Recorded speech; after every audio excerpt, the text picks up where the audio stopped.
To enable always on display in POCO M8 5G, we're going to start by opening settings on our device. Next step is to scroll down, and here we need to locate personalization. Click on it, then navigate to always on display right here, and that way we'll be able to enable it. Next step is to adjust all of the settings below, so you can change the display items for 10 seconds after tapping, and you can enable turn off when battery saver is on. You can enable or disable this option, and there's nothing much that you can change right here.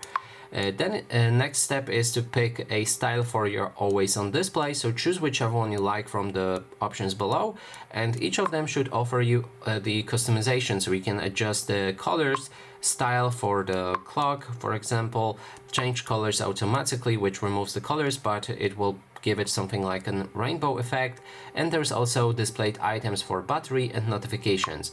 And that is basically everything. Thanks so much for watching, and if you like this video, please consider subscribing.